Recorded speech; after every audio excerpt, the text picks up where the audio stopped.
नमस्कार.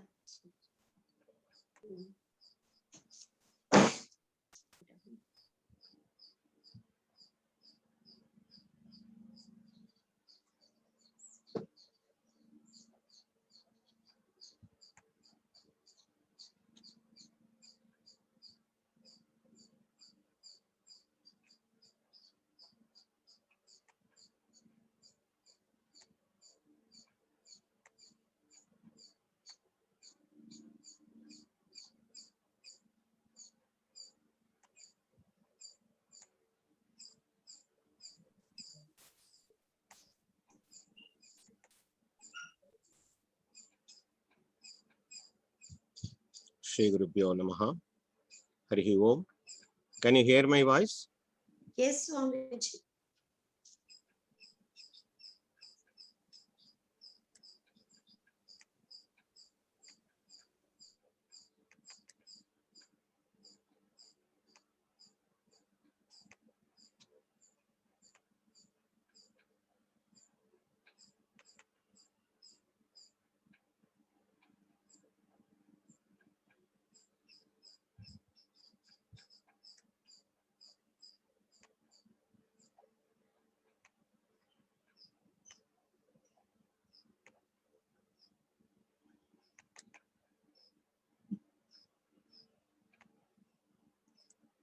Om Shri Gurubhyo Namaha. Harihi Om. Sadashiva Samarambam Shankaracharya Madhyamam Asmadacharya Paryantam Vande Guru Paramparam.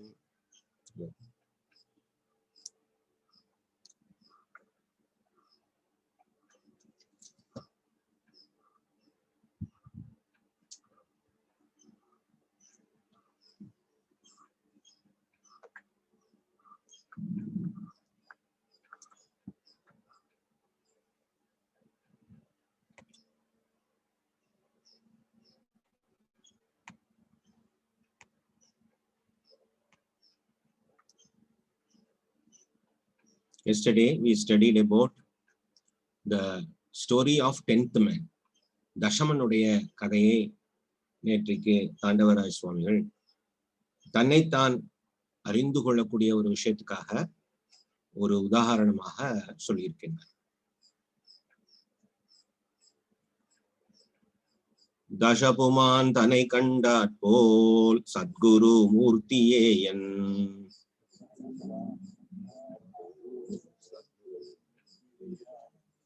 நிசவடி வினையான் காண நீர் காட்டல் வேண்டும் என்றான்.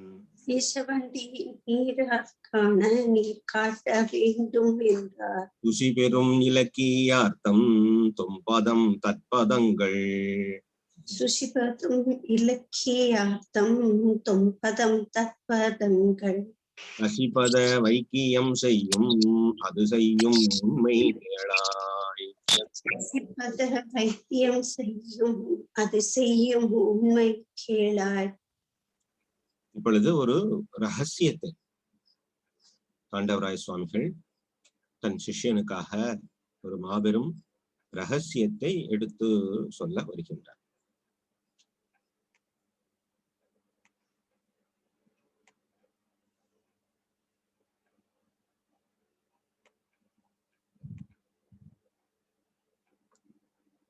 லட்சியார்த்தம் வாச்சியார்த்தம் என்று 2 பதங்கள்.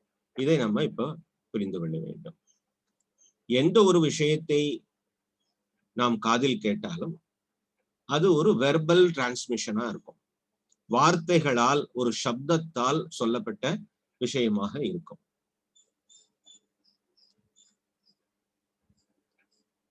ஆனால் அதனுடைய ஆழ்ந்த உட்கருத்தை நாம் புரிந்து கொள்கிறோம். எப்பொழுதுமே புரிந்து கொள்கிறோம். இப்ப அம்மாஜி இன்னைக்கு ஊருக்கு போகிறார்கள். அவர்கள் சொல்கிறார்கள், எதில் அம்மா போறீங்க என்று கேட்கும் பொழுது கோவையில போறேன் அப்படின்னு சொல்றாரு. கோவையில ஊருக்கு போறேன் அப்படின்னா எப்படி கோவையில ஊருக்கு போவார்? இதுதான் கோவை, இதுதான் கோயம்புத்தூர். கோயம்புத்தூர்ல இருந்து கோயம்புத்தூருக்கு எப்படி போவார்? வாட்சியார்த்தம் என்ன சொல்றது? கோவையில் ஊருக்கு போகிறேன் சொல்றார். இன்னொருத்தர் சொல்றார், நான் ப்ளூல போறேன் என்று சொல்றார். ப்ளூல போறேன் அப்படின்னா ப்ளூ கலர் மேல எப்படி போவார் அப்படின்னு யோசிக்க முடியுமோ? இன்னொருத்தர் சொல்றார் நான் இண்டிகோல போறேன்.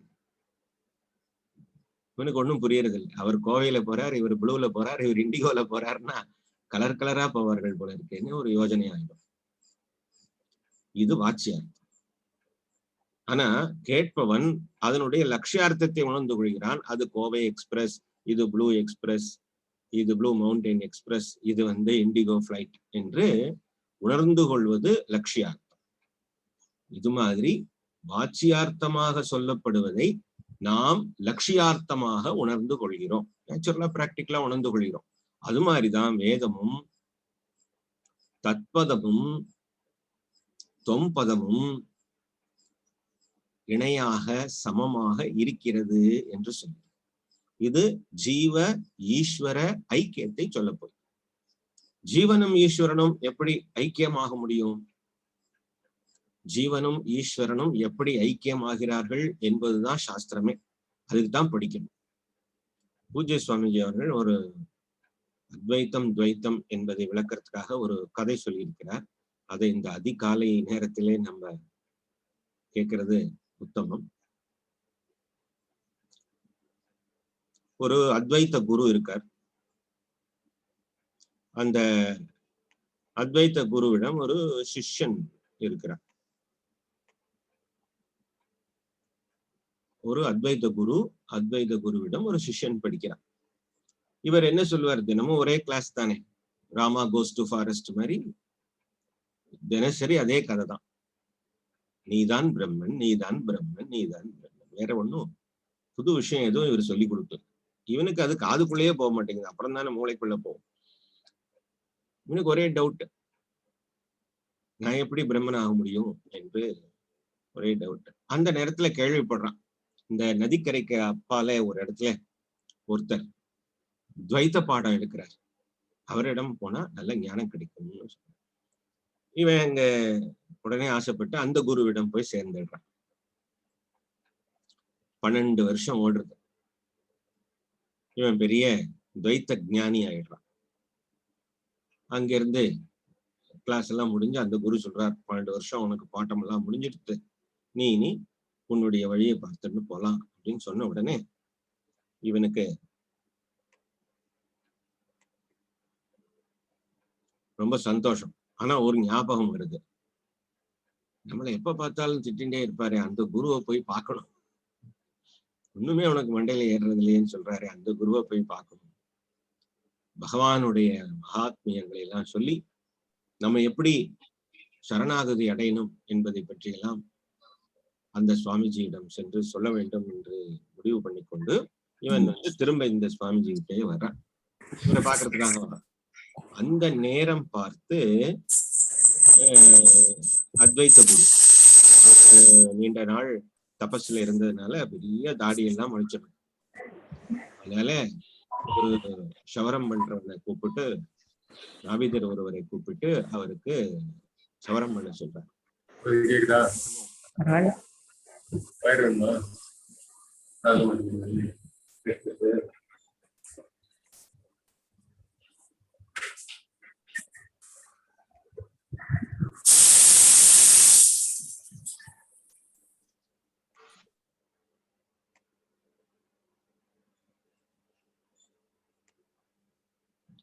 அப்ப என்ன ஆகுறது, அந்த நேரம் பார்த்து இவன் போறான், நின்று இருக்கான். அப்போ அந்த நாவிதர் அவருக்கு அலங்காரம், சிகா அலங்காரம் எல்லாம் பண்ணி முடிக்கிறார். பண்ணி முடிச்சுட்டு ஒரு கண்ணாடியை எடுத்து சுவாமிஜிக்கு காட்டுறார். சுவாமிஜி பாக்குறார், என்னப்பா என்ன இவ்வளவு அழகா பண்ணிட்டியே, நீதான்ப்பா ஈஸ்வரன் அப்படின்னு சொல்றாரு. யார? அந்த நாவிதர. அவர் பேர் முராரி. இது முராரி ஸ்டோரின்னு பேர். நீதான்ப்பா ஈஸ்வரன் அப்படின்னு சுவாமிஜி சொன்ன உடனே இந்த முராரி என்ன சொல்றான், ஐயோ சுவாமி, என்ன போய் நீங்க ஈஸ்வரன் சொல்றீங்களே அப்படின்னு சொல்லி கூனி குறுகிறான். அந்த நேரம் பார்த்து இவன் உள்ள நுழைய இந்த சிஷ்யனை பாக்குறான். சுவாமிஜி சிஷ்யனை பாக்குறார். யாரே இந்த துவைத்தம் படிச்சுட்டு வந்திருக்கிற சிஷ்யனை. நான் வேற ஈஸ்வரன் வேறேங்கிற விஷயம் எந்த விதமான கல்வி ஞானமே இல்லாத இந்த முராரிக்கு தெரிஞ்சிருக்கே, நீ ஏன் 12 வருஷம் அதுக்காக வேஸ்ட் பண்ணணும்? என்ன விஷயம் தெரிஞ்சிருக்கே? 12 வருஷம் படிச்சு நான் வேற ஈஸ்வரன் வேறன்னு தெரிஞ்சுருக்கு. அது படிக்காமயே இந்த முராரிக்கு தெரிஞ்சிருக்கு அப்படின்னு இப்படின்னு ஒரு பார்வை பார்க்கிறார். அதுல 1000 அர்த்தங்கள் பொதிந்திருக்கு. அப்ப எதுக்குத்தான் பாட்டம் படிக்கணும்? நான் எப்படி ஈஸ்வரன் என்பதை தெரிஞ்சுக்கிறதுக்காகவும், எப்படி தத் இஸ் ஈக்குவல் டு துவம், துவம் இஸ் ஈக்குவல் டு தத், நீயே அதுவாக இருக்கிறாய், தத் அது, துவம் நீ, அசி இருக்கிறாய், நீயே அதுவாக இருக்கிறாய். இந்த மகா வாக்கியத்துடைய அர்த்தத்தை புரிஞ்சுக்கிறதுக்குத்தான் 12 வருஷம் படிக்கணுமே தவிர, தத் வேற துவம் வேறங்கிறது தெரிஞ்சுதானே இருக்கு இப்பவே.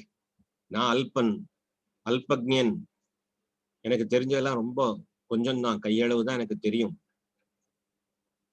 we have always we have lot of I don't know. நிறைய தெரிஞ்சிருக்கும், சிலதெல்லாம் தெரியாது. நிறைய தெரியாது, சிலதெல்லாம் தெரிஞ்சிருக்கும். இப்படி பேதங்கள் இருக்கும். அதுக்காக இப்படி சொல்லும் பொழுது, ஒரு குரு சொல்லும் பொழுது சிஷ்யன் எனக்கு எல்லாமே தெரியுமே எப்படி தெரியாதுன்னு சொல்றீங்கன்னு கேட்கிறான். உடனே அவர் ஒரு செம்பருத்தி பூவை எடுத்து காட்டுறார். இது என்னது அப்படின்னா செம்பருத்தி. இதனுடைய பொட்டானிக்கல் நேம் என்ன அப்படின்னு சொன்ன உடனே ஹைபிஸ்கஸ் அப்படின்னு பொட்டானிக்கல் நேம் சொல்றான். ஓ தெரிஞ்சிருக்கே அப்படின்னு அடுத்து ரோஜா பூ எடுத்து காட்டி இது என்ன, இவர் பொட்டானிக்கல் நேம் கேட்க போறாரு, அவனுக்கு தெரியாது. அப்போ பல விஷயங்கள் நமக்கு தெரியறது இல்லை. அப்படி அல்பன் தானே நான், பல விஷயங்கள் எனக்கு தெரியாது, அல்பக்ஞன். அந்த அந்த பீரோவை தூக்கி அந்த பக்கம் வையினா ஒரு 4 பேரை கூப்பிட்டுக்கிட்டோமான்னு கேட்போம். அல்பசக்திமான், அல்பக்ஞன், அல்பசக்திமானா இருக்கக்கூடிய நான் சர்வஜனாகவும் சர்வசக்திமானாகவும் இருக்கக்கூடிய ஈஸ்வரனுக்கு நான் எப்படி இணையாவேன் என்பதுதான் பெரிய கேள்வி. மிகப்பெரிய கேள்வி என்னன்னா, அல்பசக்திமானாகவும் அல்பக்ஞனாகவும் அல்ப ஆயுஷ்மானாகவும், அல்பாயுஷ்மானாகவும் இருக்கக்கூடிய நான் நித்தியமாய் நிரந்தரமாய் அனந்தமாய் இருக்கக்கூடிய ஈஸ்வரனுக்கு நான் எப்படி இஸ் ஈக்குவல் டு ஆவேன், இணையாவேங்கிறது தான் மிகப்பெரிய புரிந்து கொள்ள கஷ்டமா இருக்கிற கேள்வி. அதுக்குத்தான் சாஸ்திரம் வேணும். இப்ப இங்க என்ன சொல்ற,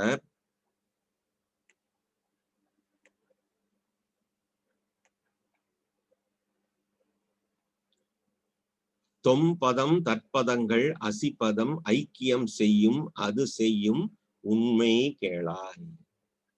எந்த ஒரு ஃபார்முலாவுக்கும் ஒரு சூத்திரம் இருக்கும், ஒரு ட்ரூத் அதுக்கு பின்னாடி இருக்கும். அதை அப்ளை பண்ணினாதான் இந்த ரகசியம் விலகும். இல்லைன்னா இது கன்ஃபியூஷனா தான் இருக்கும், புரியாமத்தான் இருக்கும். எப்படி தத் இஸ் ஈக்குவல் டு துவம், இப்ப இதுதானே ஈக்குவேஷன். ஈக்குவேஷன் அப்படின்ற ஒரு சொல்ல சமன்பாடு, தமிழ்ல சமன்பாடு. இந்த சமன்பாடுன்னு போட்டுட்டோம்னாலே இந்த சமன்பாடு குறிக்கு இந்த பக்கமும் அந்த பக்கமும் இருப்பது சமமாக இருக்க வேண்டும். 5 3 8ன்னு சொன்னேன் நேற்று. அப்ப இந்த பக்கம் என்ன போடலாம், 4 + 4ன்னு போடலாம். 5 3 8 இஸ் ஈக்குவல் டு 4 + 4ன்னு போடலாம். இந்த பக்கமும் 8 தான் வரணும், அந்த பக்கமும் 8 தான். அப்படி இருந்தாதானே சமனாக முடியும். அப்படி இருக்க சர்வஜன் சர்வசக்திமானாக இருக்கக்கூடிய ஈஸ்வரனை தத் என்று ஒரு பதத்தாலும், அல்பக்ஞன் அல்பசக்திமானா இருக்கக்கூடிய உன்னை தொம் என்றும் போட்டுவிட்டு இது ரெண்டும் சமம் என்று எப்படி சொல்ல முடியும்? ஆனால் அது செய்யும் உண்மை கேளாய், அது செய்யக்கூடிய உண்மையை நான் சொல்ல போகிறேன். விண்ணொன்றை மகாவிண் என்றே மேவிண் என்றும் பாரின்,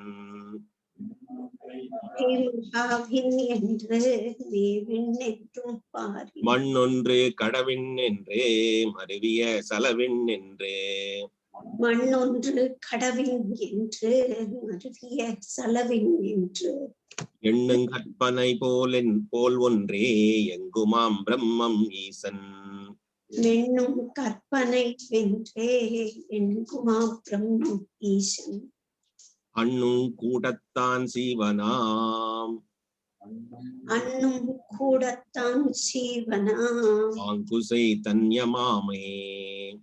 ஆங்குசை தன்யமாமே.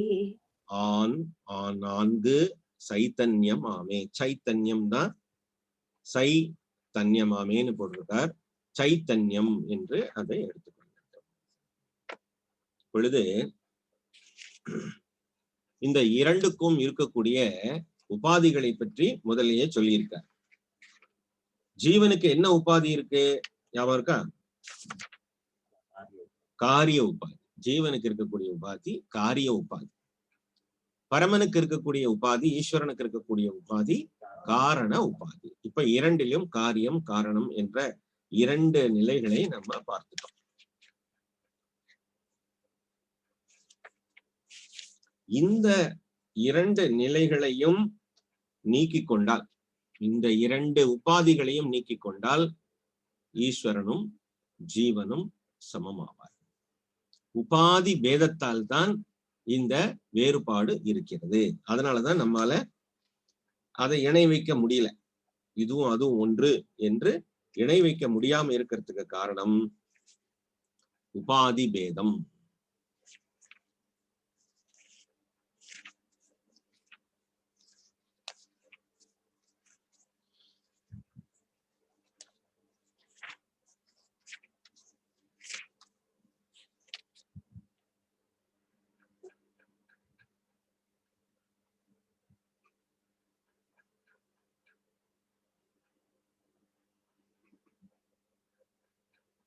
இப்பொழுது இதுல 3 விதமான ஆகாசங்களை சுவாமி இந்த பாடலிலே குறிப்பிட்டிருக்கார். கூர்ந்து பார்க்கணும், கவனமாக கேட்கணும். விண்ணொன்றை மகா விண் என்றும் என்றுமே விண் என்றும் பாரின் மண்ணொன்று கடவின் என்று மருவிய சலவின் என்று 3 விதமான ஆகாசத்தை இங்கே சொல்கிறார். பிரம்மாண்டத்தின் வியாபகமாக உள்ள ஆகாச சுரூபத்தை மகாவின் என்று சொல்கிறார். மகான்னு போட்டிருக்கல, அது மகா ஆகாசம், மகாகாசம்.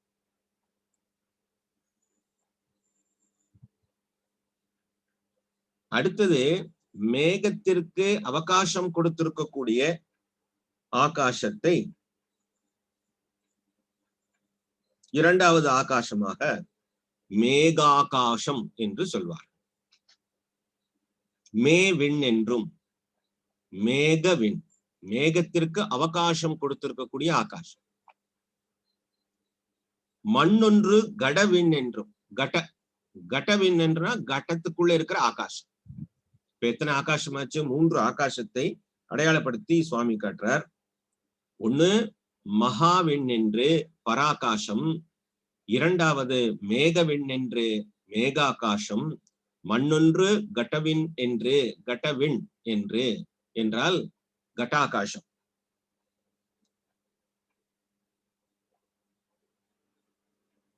ஜலத்தினால் நிறைந்திருக்கக்கூடிய அந்த பாத்திரத்தில் கொஞ்சம் ஆகாசம் இருக்கு, அது கட ஆகாசம். இப்ப இந்த ஜலம் நிறைந்த பாத்திரத்திலே ஜலவிண் என்று ஒன்று 4வதா சொல்ல போற. இதெல்லாம் புரிஞ்சிடுது இல்லையா? பெரிய விண், விண் என்றால் ஆகாசம், அது பராகாசம். மேகாகாசம், மேகத்திற்கு அவகாசம் கொடுத்ததுனால அது மேகாகாசம். கடாகாசம், கடத்துல கொஞ்சம் ஜலம் இருக்கு, அந்த ஜலத்துக்கு மேல கொஞ்சம் ஸ்பேஸ் இருக்கு, அது கடாகாசம். இப்ப ஜல ஆகாசம்னு ஒண்ணு சொல்றார். இந்த ஜலத்திலே அத்துணை ஆகாசத்தில் இருக்கிற சந்திரன் சூரியன், சந்திரன் சூரியன் ஒன்னா தெரியாது, மற்றபடி நட்சத்திரங்கள் மேகங்கள் எல்லா ஆகாச சமாச்சாரங்களும் இந்த ஜலத்திலே பிரதிபலிக்கிறது. இந்த ஜலத்திலே பிரதிபலிக்க கூடியதுனால இது ஜலவின் என்று சொல்கிறார்.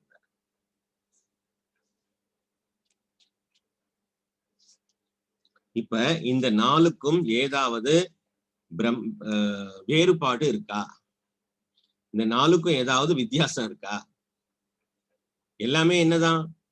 ஆகாசமே தான்.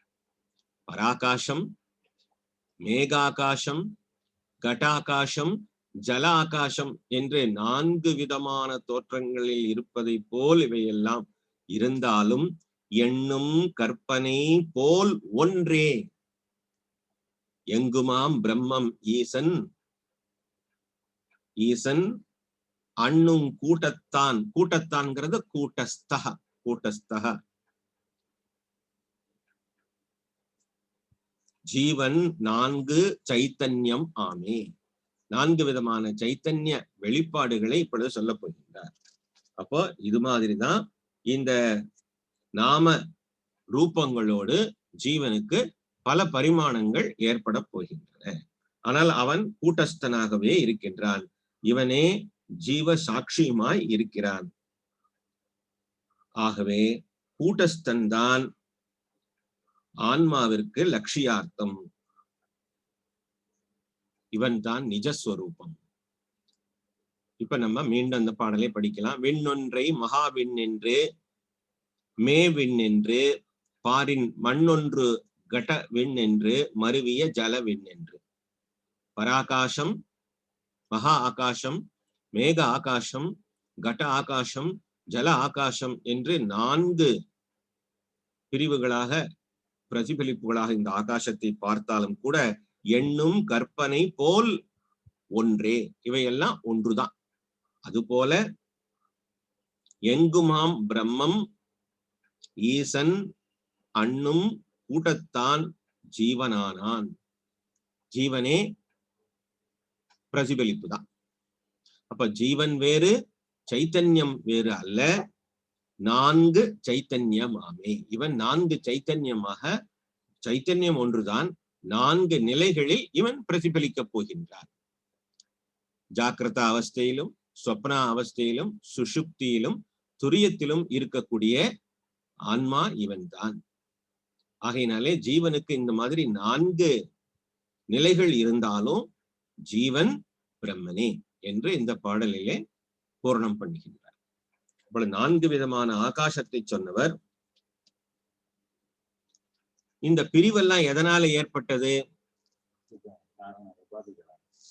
வாட்சியார்த்தத்தால.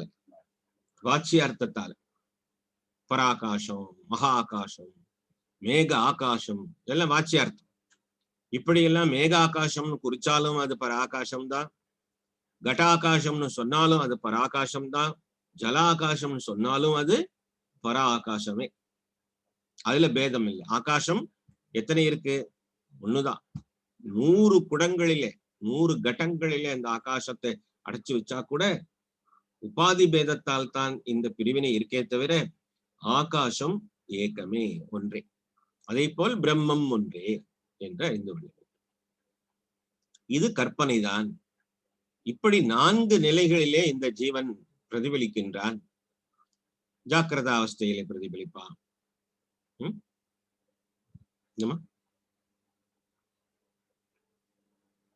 சுஷுப்தி அவஸ்தையிலே பிரதிபலிப்பான். உபாதியா சொல்லு.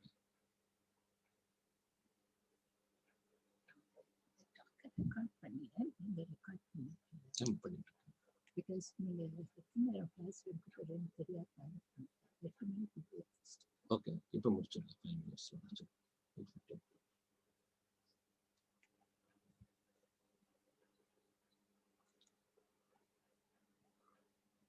உபாதி பற்றி ஏற்கனவே நிறைய சொல்லி இருக்கின்றோம். உபாதி என்பது இப்பொழுது சுவரிடை வெளிபோல் ஒரு எக்ஸாம்பிள் வந்தது. 2 சுவர்களுக்கு இடையிலே இருக்கிறவன் தான் நானு. இந்த 2மே உபாதி. ஆமா, உபாதி கடத்தினுடைய சுவர் போல், கடத்துடைய சுவர் போல் இருப்பது உபாதி. கடத்துக்குள்ள இருக்கிற ஆகாசம் தான் சத்தியம். இந்த உபாதி பேதத்தாலே 10 ஆகாசமாக இது தெரிகிறது. 10 குடத்துல, இந்த 10 குடத்துல 10 ஆகாசம் இருக்கு. ஆனா அந்த 10 ஆகாசமும் உண்மை இல்லை. ஏக ஆகாசமே, பராகாசமே உண்மையானது. பராகாசமே உண்மையானது. ஆனா அது 10 பிரிவா தெரியுது. அதெல்லாம் இங்க 4 உதாரணத்தை சொல்கிறார். இந்த மாதிரி 4 பிரிவாக ஜாக்கிரத அவஸ்தையிலே பிரதிபலிக்கிற ஜீவனாகவும், அனுபவித்து பார்க்கிற ஜீவனாகவும், சொப்னா அவஸ்தையிலே அனுபவிக்கிற ஜீவனாகவும், சுஷுப்தியிலே சாட்சியாக இருக்கிற ஜீவனாகவும் துரியத்திலே பூர்ணமாய் நிறைந்திருக்கிற ஆத்மனாகவும் இருக்கக்கூடியதாக இருந்தாலும் அவன் ஆத்மாவே என்று நம்ம புரிந்து கொள்ள வேண்டும். மீண்டும் we will start by 9:15. 15 minutes delay. धन्यवाद. Om Shanti Shanti Shanti. We'll meet by 9:15. Om.